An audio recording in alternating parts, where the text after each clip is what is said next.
Good afternoon, everyone. Welcome to the 10th session of KIMS online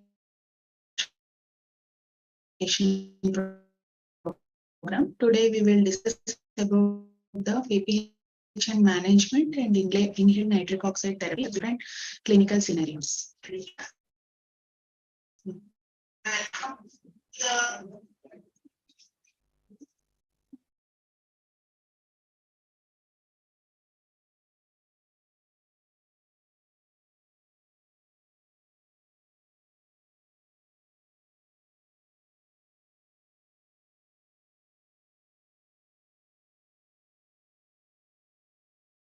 In the last class by Dr. Pranita, we have learned about the definition of PPHN, etiopathogenesis, and identification of PPHN with clinical history and help of ABG and ECHO, and the management like general pressure, hypotropes, vasopressors, and pulmonary vasodilators. Today we will discuss some aspects of the management of PPHN as well as the inhaled nitric oxide therapy.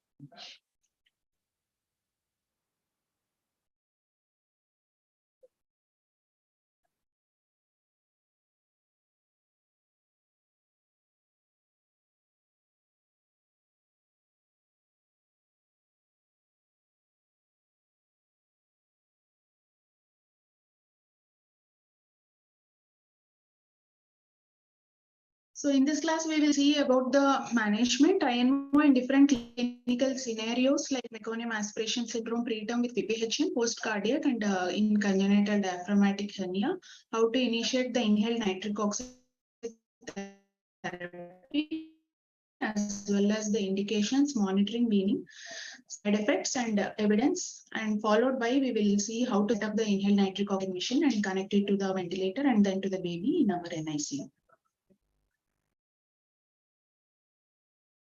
So I will describe three case scenarios where PPHN occurs very quickly.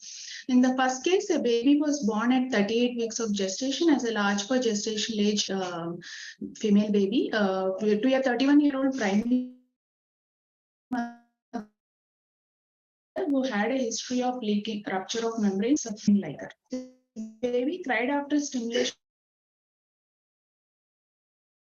Good occurs. Baby had persistent respiratory distress with a severe Downey score of 6/10. Baby was started on in view of persistent RD. Baby had to be intubated and connected to mechanical ventilation. Chest X-ray was suggestive of meconium aspiration syndrome with bilateral coarse fluffy infiltrates. In view of surfactant inactivation by the meconium, baby was also given 2 doses of surfactant. Initial blood gas was suggestive of mixed acidosis. This was the X-ray of the baby. Baby had labile saturations with a pre-post ductal saturation difference of around 10%, with the oxygenation index being 20. The ventilatory support was increased to high frequency oscillatory ventilation. Baby was initiated on inhaled nitric oxide therapy at 20 parts per million. In view of persistently low PO2 level and high oxygenation index up to 50, where the INO dose has to be increased up to 40 ppm in this baby. Slowly the response started coming and the inhaled nitric oxide was tapered and stopped by day of life 6. In this, you can see the persistently low PO2 levels at 29.6 at 4 hours and 12 hours of life. OI was increasing. Then the baby was on 100% FiO2, and then we initiated the inhaled nitric oxide therapy, which was gradually weaned and stopped by day of life 6, with improvement in the PO2 levels and decrease in the OI. 2D echo was suggestive of severe PPHN with RV dysfunction and dilated right atrium and right ventricle with the PDA showing bidirectional shunt. In view of shock, baby also received multiple inotropes along with vasopressin, milrinone, and sildenafil, bosentan for severe PPHN. Coming to the second case, this was a preterm born to a 31-year-old G6A5 mother with a history of high leaks in 16 weeks of gestation. The ultrasound of the mother showed anhydramnios. Baby was born at 30 weeks of life with a birth weight of 1400 tons by emergency LSCS. In view of anhydramnios, this baby cried immediately after birth with an abgas of 3 and 6. Shifted to NICU in view of respiratory distress syndromes. 2 doses of surfactant was given, and the distress was high and baby had low saturation. Hence, baby was upgraded to HFO ventilation and with high HFO settings with a delta P of 30 and MAP 14 on FiO2 of 100%. Baby was started on inhaled nitric oxide therapy. Baby also had level saturations with OI of 29, and IN was therapy was given for this baby for around 4 days, and then it was gradually tapered and stopped. This baby, X-ray is this before giving surfactant, bilateral reticulogranular appearance suggestive of respiratory distress syndrome. Following giving the surfactant, the lung expansion has happened. Echo was suggestive of severe PPHN in this baby. This baby also received multiple inotropes along with milrinone for severe PPHN. The third case is a full-term 40 weeks male baby delivered at a birth weight of with a birth weight of 2,500 grams by spontaneous. No significant antenatal history other than gestational diabetes mellitus. This baby was well until 19 days of life, following which baby developed respiratory distress and cyanosis. In view of the respiratory distress with cyanosis and X-ray suggestive of reticulogranular pattern with whiteout lung. Cardiac cause was suspected. 2D echo was showing the supracardiac TAPVC with left innominate vein with dilated RA and RV dysfunction. So this baby was ventilated and intracardiac repair for TAPVC was done on day of life 22, and post-operatively baby was shifted to our post-cardiac care unit, where on POD2 baby developed acute desaturations with hypotension and worsening of distress. So PAH crisis was suspected and the baby was started on inhaled nitric oxide of 20 ppm. So this was the X-ray of the baby before surgery and post-surgery. Here you can see the chest drains and abdominal drains and the central line as well as the mediastinal drain. 2D echo was suggestive of severe PPHN in this baby, given multiple inotropes, adrenaline, hydrocortisone, vasopressin, along with milrinone and sildenafil for severe PPHN. Inhaled nitric oxide therapy was given for 4 days for this baby. Baby was extubated to NIV on POD5.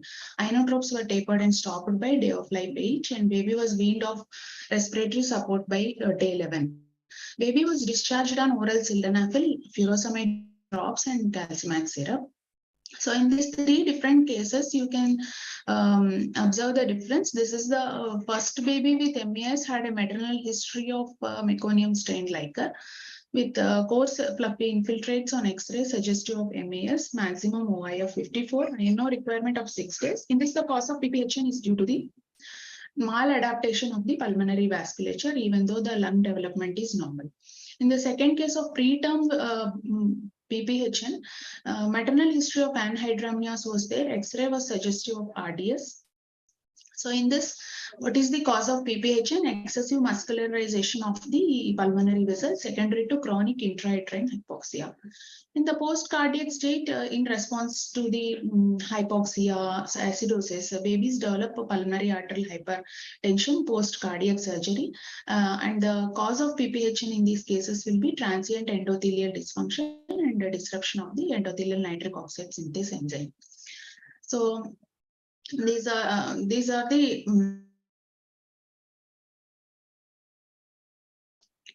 to different mechanisms. Either it is due to the primary parenchymal disease or secondary to hypoxia or acidosis or secondary to the remodeled pulmonary vasculature.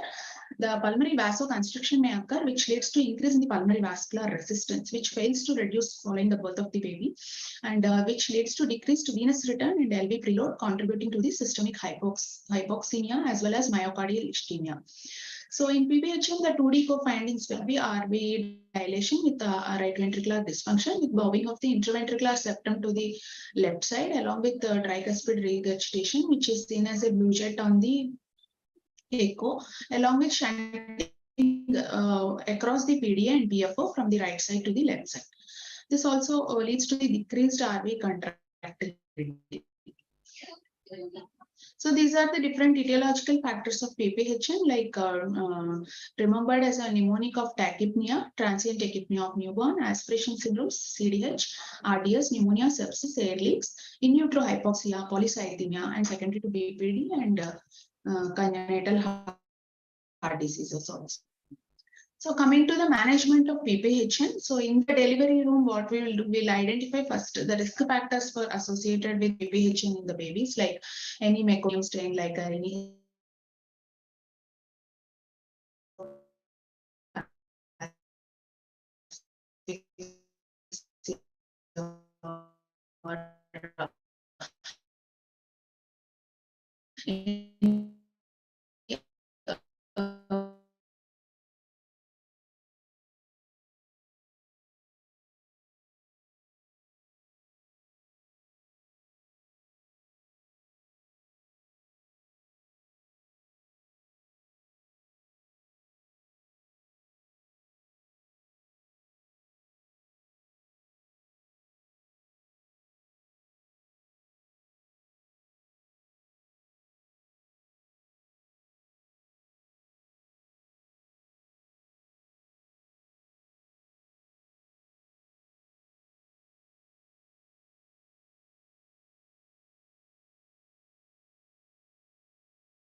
intravascular volume, targeting the systemic blood pressures above the 50th centiles, as well as continuous intra-arterial BP monitoring.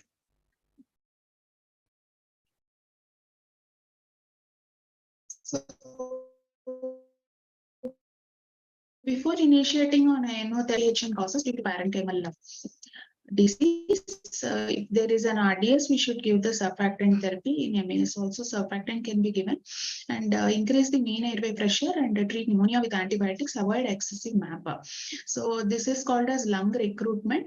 Then lung protective strategies are target SpO2s between 90 to 97%, PaO2 between 55 to 80%, and pH 7.3 to 7.4. With the PaCO2, you can give target some hypercarbia with 45 to 60%.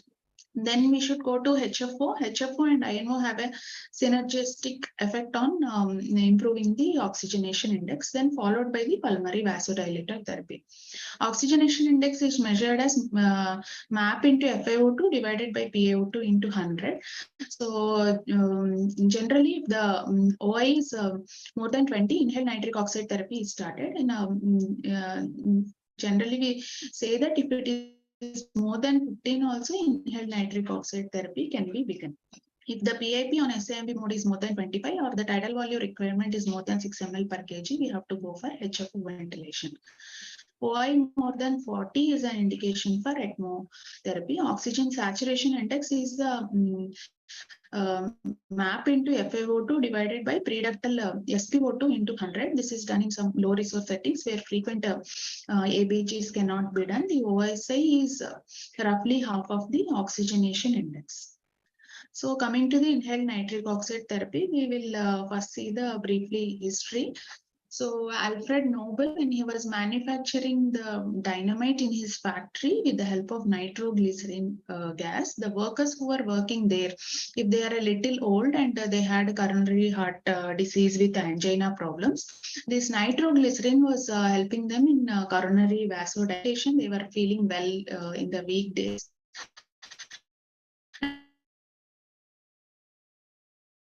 Weekends, when they were at home, they uses of Enroll. These three scientists, Murat, Robert Furchgott, and Louis Ignato, in their laboratory, when they were dissecting the endothelium and then preserving it in the medium. So if the blood vessels are dissected very neatly, then when we add the acetylcholine, the endothelium was relaxing well, leading to vasodilatation. So they have identified some endothelium-derived relaxing factor, which is causing the vasodilatation.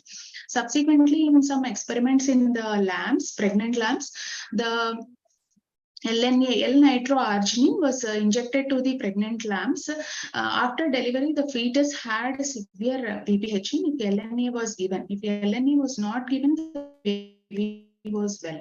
So they further identified this LNA inhibits the E-envoys and nitric oxide synthase enzyme, and then identified that the nitric oxide is the cause for pulmonary vasodilatation, for which these three scientists have received the Nobel Prize in Physiology and Medicine in 1998, following which nitric oxide was approved for use in adults in the early 1990s. In 1999, FDA approval was given for use in babies, term and near-term babies more than 34 weeks with hypoxemic respiratory failure associated with clinical or echocardiographic evidence of pulmonary hypertension, where it will improve the oxygenation as well as reduces the need for ECMO. So let's see the nitric oxide pathway in response to acetylcholine or shear stress or oxygen and various other stimuli. Endothelial nitric oxide synthase enzyme uses L-arginine as a substrate, and which gets converted to L-citrulline, and nitric oxide is produced in the endothelial cell. Here the LNA, which was used in the experiment, inhibits the E-envoys enzyme. So this nitric oxide traverses from the endothelial cell to the smooth muscle cell, where it stimulates the soluble guanyl cyclase enzyme and thereby increases the cyclic GMP levels. This cyclic GMP reduces the ionic calcium in the site vasodilatation. So the cyclic GMP is degraded by the PDE5, which PD phosphodiesterase E5 enzyme, where sildenafil acts and gives a synergistic action with inhaled nitric oxide therapy. So what are the hemodynamic changes that occur as soon as a baby is born? Before the baby is born, the pulmonary arterial pressure is high, as well as the pulmonary blood flow is very low, and systemic arterial pressure is moderate. Soon after the birth of the baby, in response to the expansion of the alveoli and increase in the systemic blood flow and blood pressure, the pulmonary blood flow rapidly increases in response to the oxygenation, and systemic arterial pressure also increases, leading to decrease in the pulmonary arterial pressure. If this transition does not happen at birth, it leads to PPHN. So what are all the three forms of inhaled nitric oxide in our body? There are three types: neuronal nitric oxide synthase, which is found in the central and peripheral nerves, which helps in the cell-to-cell and as well as neuronal communication. Inducible nitric oxide, which is produced in response to the inflammatory stimuli by neutrophils and macrophages. And the more important thing for us is endothelial nitric oxide synthase, which is present in the endothelial cell, which helps in regulating the vascular tone. So how does this nitric oxide act? It is a small molecule. When it is inhaled, it readily diffuses from the alveoli to the pulmonary smooth muscle cells and selectively decreases the pulmonary vascular resistance and improves the pulmonary blood flow. It has a microselective effect on the alveoli and improves the ventilation perfusion match as well as oxygenation, decreases the intrapulmonary shunt and right to left shunt across the PDA and PFO. But it does not have any effect on the systemic blood pressure because it has a short half-life of 2 to 6 seconds. And after entering the systemic circulation, it binds to hemoglobin and forms the methemoglobin. So here it is an ideal pulmonary vasodilator. When the inhaled nitric oxide is given, it gets preferentially distributed to the pulmonary circulation, and when it enters the systemic circulation, it does not have any effect. So it also has a microselective effect only to the ventilated alveoli. Here, this is important because we have to first ventilate the lung properly and open the lung by giving a surfactant also and keep appropriate map. Then only the nitric oxide will have a synergistic effect. So these are the four mechanisms of action of INO. Activation of guanylyl cyclase, decrease in the cytosolic calcium, decrease in the PVR and right to left shunt, and redirection of blood flow from poorly aerated lung to better aerated lung, thereby decreasing the intrapulmonary right to left shunt. Direct effects are reduction of lung inflammation and preservation of surfactant function, and plays a role in the pulmonary vascular and alveolar development in the immature lung. So in a lung with the parenchymal disease, if we give inhaled nitric oxide, here you can see some of the alveoli are collapsed and this alveolus is over distended. Due to Laplace effect, the inhaled nitric oxide preferentially goes into the dilated alveolus. In the collapsed or poorly recruited alveolus, nitric oxide does not enter at all. So if the alveolus is over distended also, it's a problem. It leads to compression of the pulmonary vasculature and thereby diminishing the effect of the nitric oxide. So we should optimally ventilate the lungs at functional residual capacity. Over distension also has a risk of polytrauma and air leaks. So after giving surfactant, you can see the equal distribution of INO in all the alveoli, along with the vasculature are also not compressed, and thereby decreasing the pulmonary vascular resistance and improving the PaO2. So this is the pathway. Endothelial nitric oxide synthase produces the nitric oxide, which enters and activates the soluble guanylyl cyclase and CGMP, decreases the calcium. Here, this CGMP is degraded to GMP by PDE5, phosphodiesterase E5 enzyme, which is inhibited by sildenafil. The other pathway is through the cyclooxygenase and prostacyclin. They both activate the adenylyl cyclase enzyme and increases the cyclic AMP, which also demonstrates the same action. Here, the prostacyclin and alprostadil are newer analogs which can be tried for PPHN. Phosphodiesterase 3A enzyme degrades the cyclic AMP to the AMP, which is inhibited by milrinone. Thereby, it is useful in PPHN as well as in LV dysfunction. This endothelin is a vasoconstrictor.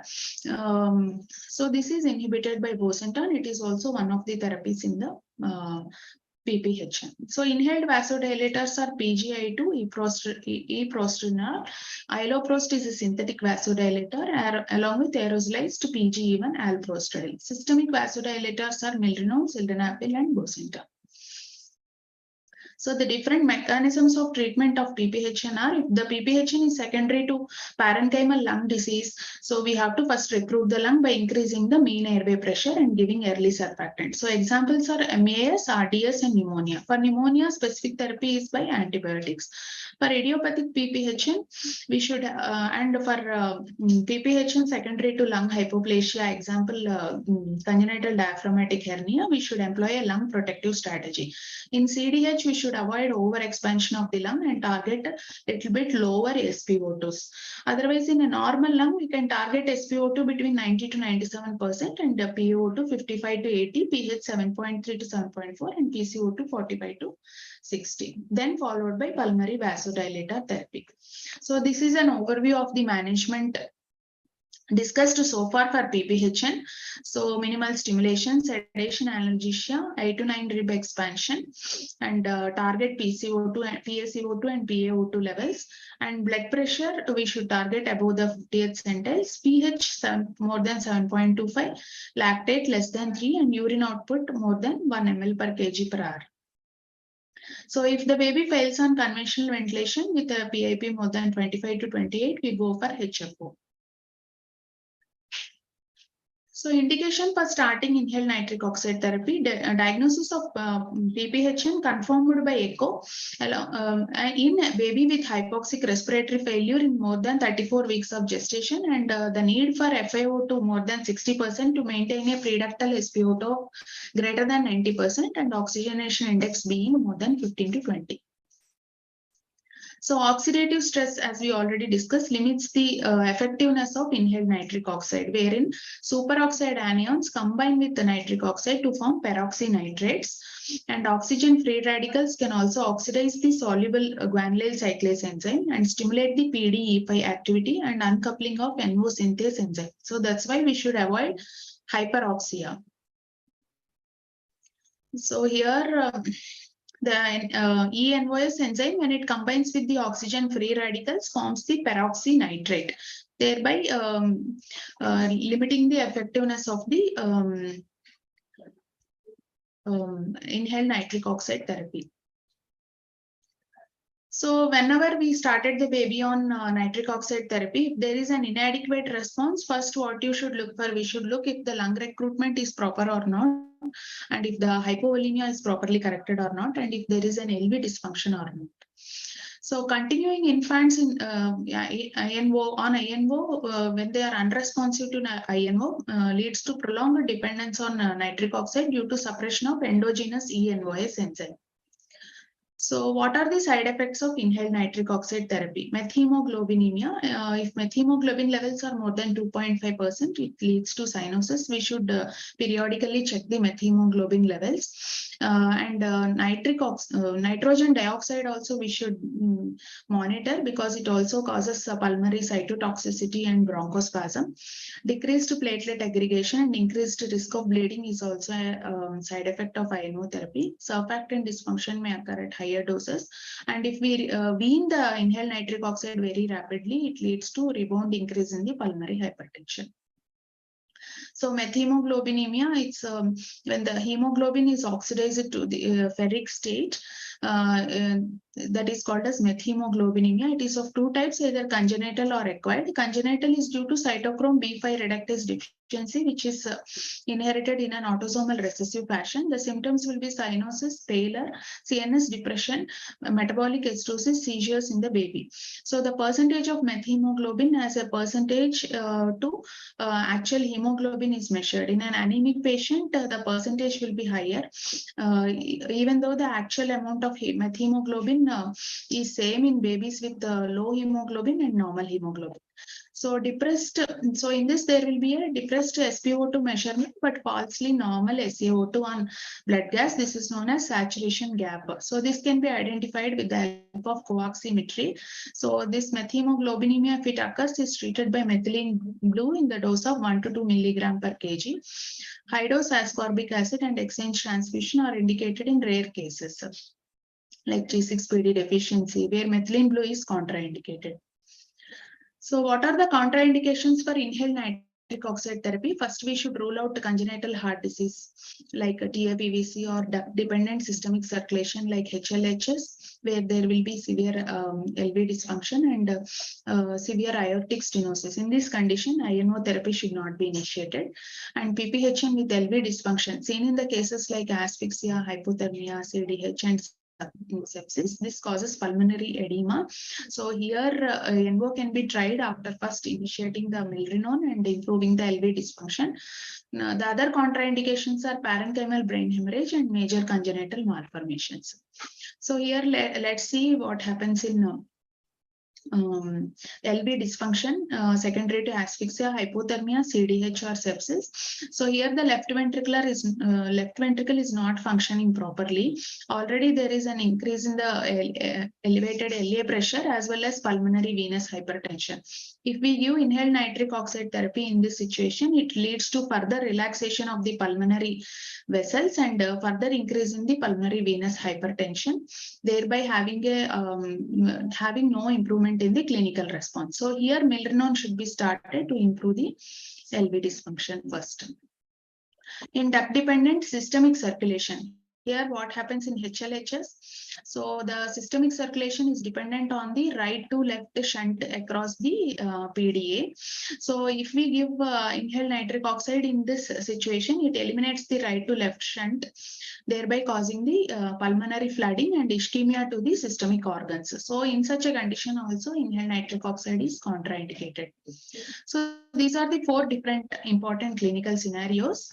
Here the heart is normal, lung is having a parenchymal disease. So here you will see the shunt across PFO and PDA as left to right shunt. Here the proper treatment strategy would be lung recruitment with surfactant as well as optimal PEEP.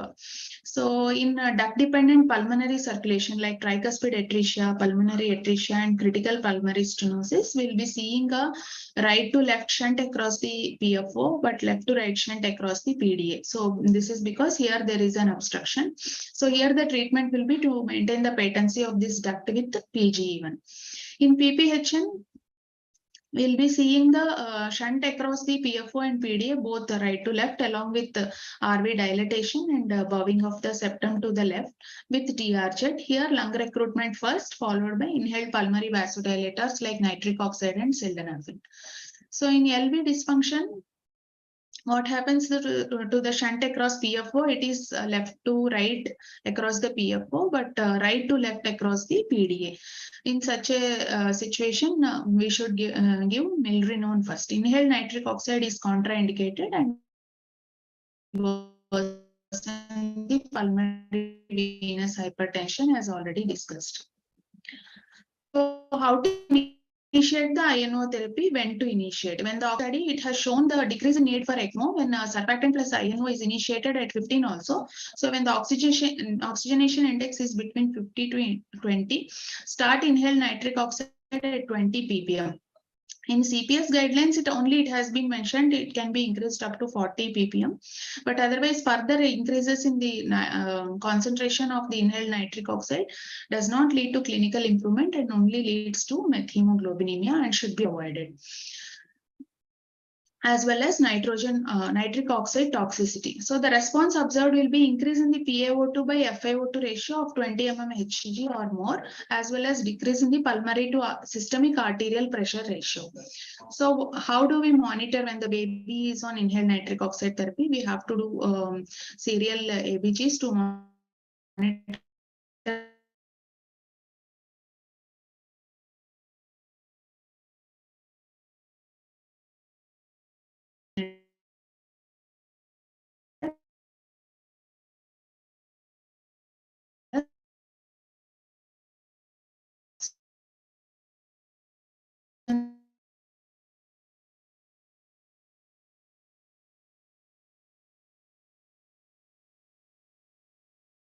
So when do we wean? The weaning should be gradual to avoid rebound vasoconstriction. So first the FiO2 should be decreased up to 60% if the PaO2 is more than 60, and after initiating INO therapy for at least 60 minutes. This is called the 60-60-60 rule. So then the weaning should be in steps of 5 ppm till 5 ppm every 4 hourly, and then in the steps of 1 ppm every 4 hourly. Weaning failure is the SpO2 again decreases by more than 5%, or the FiO2 requirement increases by 0.5. Then we should go back to the previous dose and try weaning again after 4 hours. If the second attempt also fails, then we should not wean until the next 12 hours. And then we can start sildenafil in conjunction and then try weaning the baby. So the usual duration of therapy for inhaled nitric oxide is 4 to 5 days. So this is another method of weaning, 30-60-90 rule, in which after 30 minutes of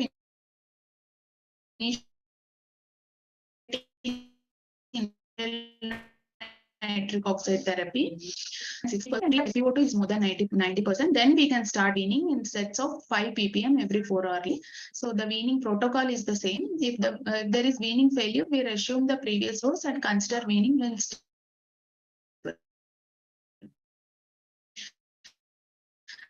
so when there is no or partial investigators consider fluid bolus, titrate the inotropes properly. There is complete failure in when all these strategies fail, then we should consider ECMO for the baby. So when the echocardiography shows no structural heart disease, and after lung recruitment with optimal PEEP and surfactant, if there is a normal blood pressure and good cardiac function, then oxygen should, to avoid hypoxia, maintain normal pH and PCO2, inhale nitric oxide if OI is more than 15 to 20. If it is not available, then sildenafil can be given. If there is a normal blood pressure with cardiac dysfunction, first the baby should be started on milrinone. If there is a low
So I think the slide stopped from here. So whenever we diagnose the PPHN after doing echo and ruling of the structural heart disease. So after lung recruitment and with optimal PEEP and giving surfactant, then we assess if there is a normal blood pressure with good cardiac function, then we give appropriate oxygen to avoid hypoxia, target appropriate pH and PCO2, and then go for inhaled nitric oxide therapy. If inhaled nitric oxide is completely not available, then that therapies like inhaled PGE1 or prostacyclin and sildenafil should be considered. If the blood pressure is normal, but there is a cardiac dysfunction echo, then IV milrinone should be started. If there is a low blood pressure, first fluid boluses should be given, then repeated once again if necessary, and then followed by inotropes. Then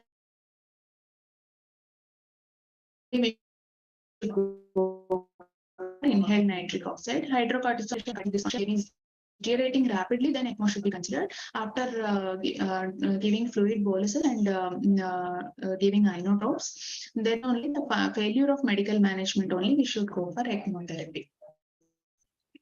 So according to the Cochrane review, in which they have considered 17 studies, the effect of IMO on oxygenation and need. So the inhaled nitric oxide therapy decreases the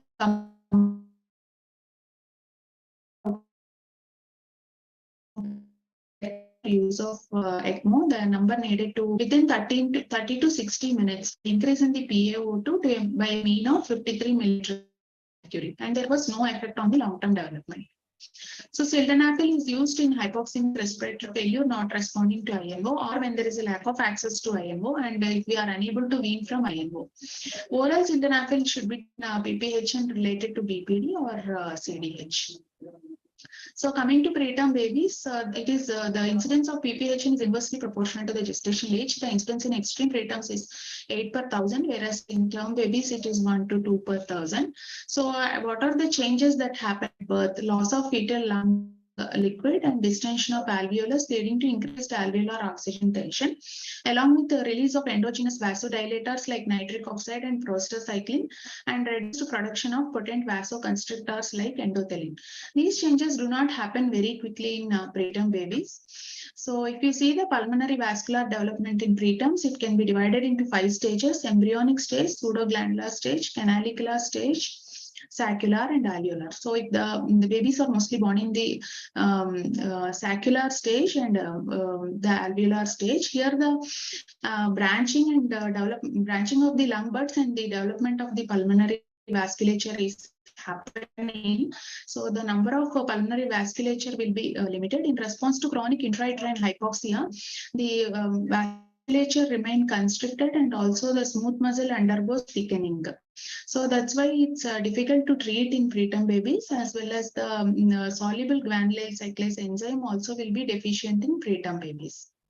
So the transition which should naturally happen after birth happens less briskly in preterm babies.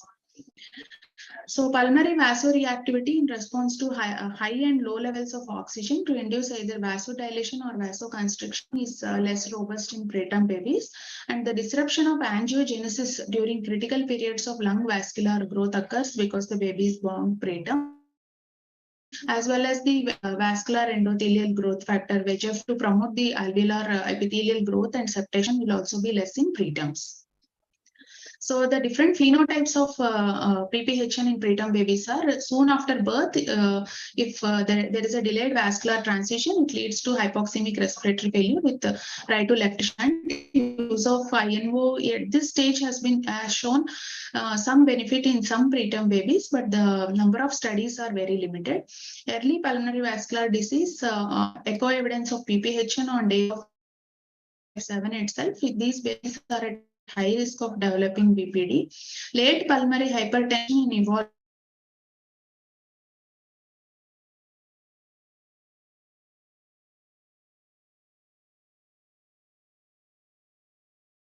those with severe BPD who get discharged, they may get persistent respiratory problems and readmissions for the same. So these are the risk factors that lead to PAH in preterm babies. These are generally for BPD. Among these, the specific factors for PAH are maternal chorioamnionitis, preeclampsia with or without IUGR baby, oligohydramnios, SGA. Low birth weight baby, low gestational age, postnatal factors being hyperoxia, ventilator-induced lung injury, disruption of Cochrane say there were 17 trials in 3 categories. So if we use INO in the first 3 days of life for oxygenation, there was no effect on mortality or BPD. And routine use of inhaled nitric oxide in infants with pulmonary disease, there was no significant reduction in death or BPD. Later treatment also showed no benefit, but early rescue treatment with INO increases the risk of IVH by 20%. So there is no definitive role as per the Cochrane and other reviews. So in bronchopulmonary dysplasia with severe HR, hypoxemic respiratory failure and RV failure, when other strategies like optimal ventilation and postnatal steroids have failed to reduce the PA pressures and pulmonary vascular resistance by SVR ratio, then we can try the inhaled nitric oxide therapy. But the risk of IVH and the formation of oxygen-free radicals like peroxynitrite will be there. So what happens in congenital diaphragmatic hernia, which is our third scenario? The lungs are hypoplastic with pruned remodeled vasculature. There will be left ventricular hyperplasia with hypoplasia with pulmonary venous hypertension with RV hypertrophy, and the PPHN will be refractory to treatment. So in these babies, we should avoid polytrauma, accept lower PEEP and as well as higher PCO2 levels, and first treat the LV dysfunction with milrinone. So if the PPHN in CDH babies is secondary to HRF with good LV function, then the inhaled nitric oxide can be tried. So this was the slide showing milrinone for LV dysfunction in CDH babies. So if there is an echo evidence of suprasystemic pulmonary pressures and adequate LV function, trial of ENVO can be considered. If no response, it should be immediately discontinued. So in post-cardiac surgery, these are the factors which leads to the PH crisis, which is manifested as acute desaturation with tachycardia, hypotension, and worsening hemodynamic status. Particularly seen after cardiopulmonary bypass in open cardiac surgery patients due to transient endothelial dysfunction, which decreases the endogenous nitric oxide production. Secondary to acidosis, hypoxia, hypothermia, pain, agitation, hypoventilation, or alveolar hyperinflation. This PH crisis may occur, so we should treat them with pulmonary vasodilators, oxygen, avoiding acidosis, maintaining normothermia, sedate the baby, give pain relief for the baby, and mild hyperventilation. So in untreated cardiac patients, initially the left to right shunt will be there, which leads to increased pulmonary blood flow and pressure. The reversal of the shunt causes increase in the pulmonary pressures. This is known as Eisenmenger syndrome. In large complex defects and defects having post-tricuspid wall shunt like VSDs and aortopulmonary windows, there is an early onset of Eisenmenger syndrome. So before the onset of early Eisenmenger syndrome, we should plan the surgery for these babies. The timing of corrective surgery for cardiac patients will be the QPQS ratio increases more than 1.5:1. Because if we do later, there will be an altered expression of endothelin-1 prostacyclin and nitric oxide, as well as fibroblast growth factors, which causes the vascular remodeling and Eisenmenger syndrome. So now we will see so where all the inhaled nitric oxide therapy is very effective. So in idiopathic PPHN, in parenchymal lung disease with secondary PPHN, that is meconium aspiration syndrome and pneumonia. So all these pink boxes, the inhaled nitric oxide is very effective. So following acidosis, hypoxia, and hypercapnia. And in preterm physiology, it is effective when it is secondary to oligohydramnios, but are not many studies.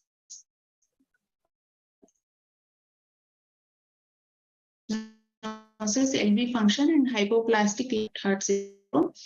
Cases with pulmonary venous hypertension, these black boxes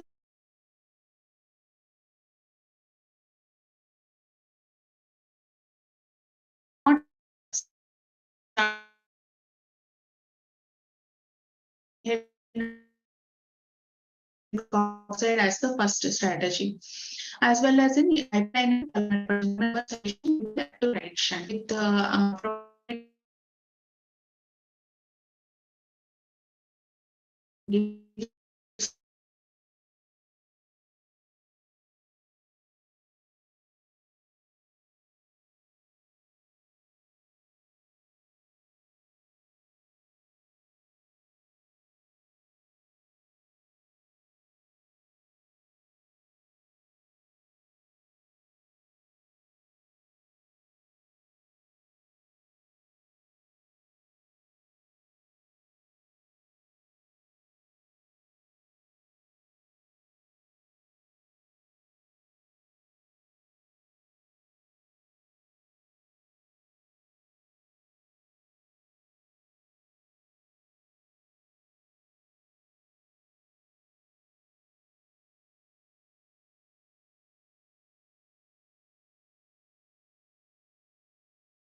So, what are the take-home points before initiating a baby on inhaled nitric oxide therapy? First, optimally recruit the lung with appropriate ventilator strategies, good nap, and give surfactant for parenchymal pathology. Avoid hyperoxia because oxygen is leads to production of free oxide. Oxygen radicals as well as decreased response to nitric oxide. Hemodynamic monitoring should be strict with maintenance of systemic blood pressures more than 50th percentile. And first rule out critical congenital heart disease by doing echo before initiating the baby on INO therapy. Monitor for side effects like hemoglobinemia regularly. If there is LV dysfunction, first treat the baby with Milrinone, and we can use sildenafil to help the baby to wean out of inhaled. So I'll just show our experience in the last 1 year. We have treated 16 babies with different conditions with pulmonary arterial hypertension. So among them, 6 were following meconium aspiration syndrome. Out of these, all the babies have survived. Asphyxia baby, only one baby we have tried with INO therapy. Due to multi-organ dysfunction, this baby succumbed. In preterm babies, the one baby with oligohydramnios has survived. The others were very extreme preterms who could not make it. Cardiac babies, 3 out of 4 babies survived. One baby succumbed due to very complex cardiac pathology and prolonged duration of cardiogenic bypass surgery. And RDS baby survived. So use inhaled nitric oxide judiciously by following all these principles. Then you will be able to successfully treat the babies in your respective NICUs. Thank you for your patient listening. Now we will go into our NICU and just see how to set up an INO machine and connect it to the ventilator and then connect it to the baby.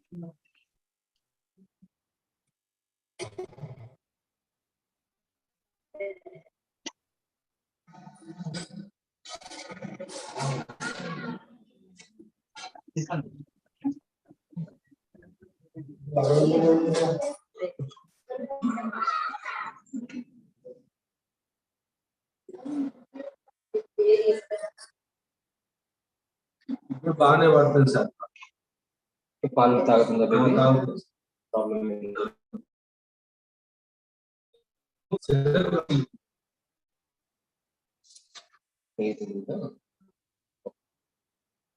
Motion ఎక్కడ ఉంది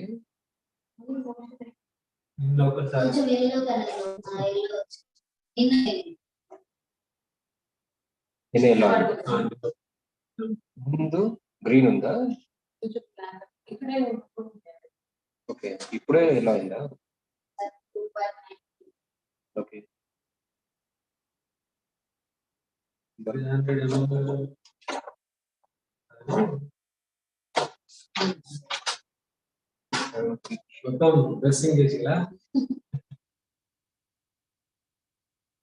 birth weight 3.3 ఉందా?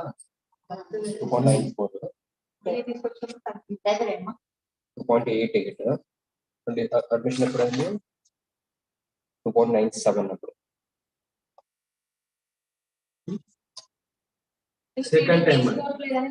Correct.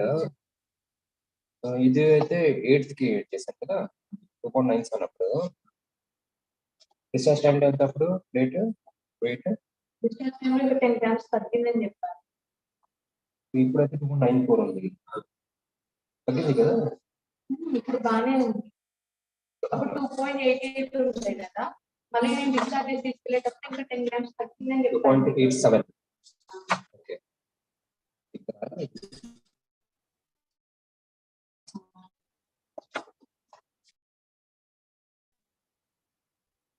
ఎన్నిసార్లు ఇప్పుడు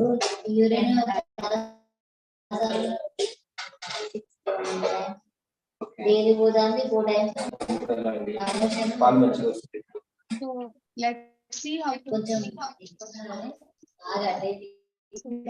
to connect the inhaled nitric oxide machine to the ventilator. So first we should switch on the ventilator. Before that we should connect to the power supply and air and oxygen ports. Then we should connect the tubings. So the green one is the inspiratory limb. So from here the fresh gas to the patient is coming. This is the green tubing. It goes to the humidifier chamber. We have to connect the humidifier chamber and fill the water in a closed circuit up to the mark here shown here. So here the air gets heated and humidified, and then it passes through the inspiratory limb. Here we have a heater coil until here, and then this will be delivered here to the baby. Here we have connected the test lung. So this is the expiration port. And the other small tubing is the proximal airway, which detects the breath of the baby. So now the ventilator is on and the test lung is connected. So we have kept it on SIMV mode, synchronized intermittent mandatory ventilation with a PIP of 18, PIP 6, rate of 40, high time of 0.45 and FiO2 of 30%. You can see the scalars. So now we have to switch on the inhaled nitric oxide machine and then connect it to this circuit. So first we should, for the inhaled nitric oxide machine, we'll go and see on the back side. So we have connected the power with this power cord. So, and then here there is a switch on button. So this is the switch on button. If there is a high alarm, here there will be the power buzzer. So this is the inhaled nitric oxide cylinder. If we have to open the cylinder, we will turn this knob here and open it. So before starting the enotherapy, we should see how much the gas is left on this dial. Okay. So here you can see some markings. If it is at 0 means then there is no gas in the cylinder, and then you have to replace the cylinder. If it is showing some numbers, so then you can start. So then we will turn this knob and connect the tubings. So this is the inhaled nitric oxide tubing. You have to connect this one here. This is the exhalation port. So this is connected to this green knob. And then the thin one is the inhalation port. So this is connected as close to the patient as possible to decrease the free radical injury of nitric oxide mixing with excess oxygen and producing the peroxynitrate. So that is the reason why we connect it as close to the patient as possible.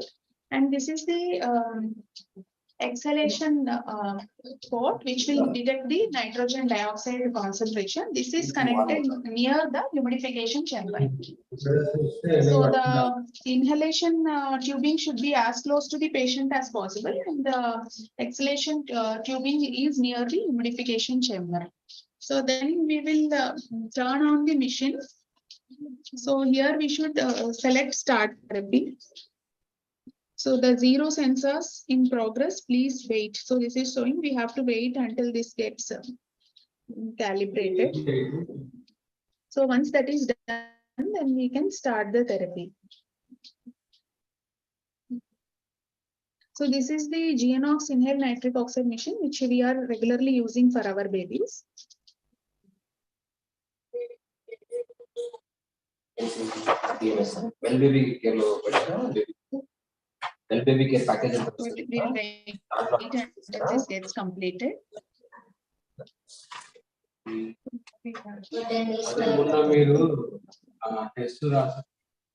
So here you can see the nitric oxide, which is shown in ppm. This is nitrogen dioxide, which is now 0.0.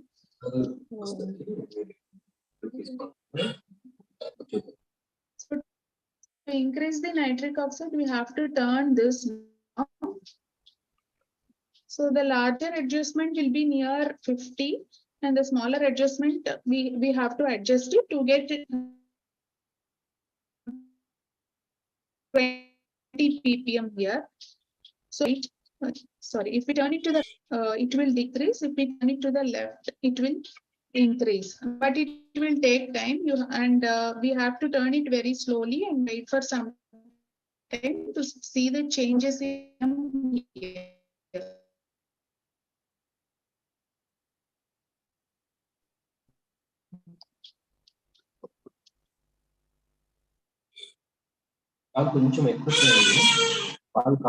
So this is how we operate the inhaled nitric oxide machine. So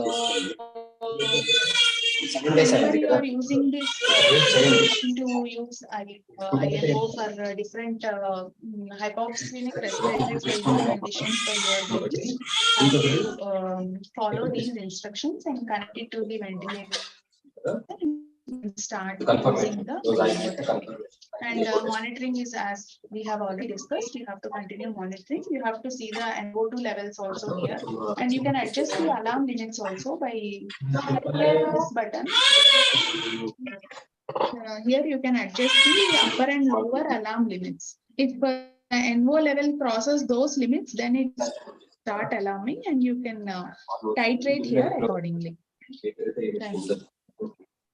Mostly discuss but confirmation 1 month okay 1 month చేసుకుంటారంటే చేసుకోండి ఇది using చేసుకుంటారా చేసుకోండి okay చేసుకోండి 1 month లో ఏం చెప్పలేదు సరే motive major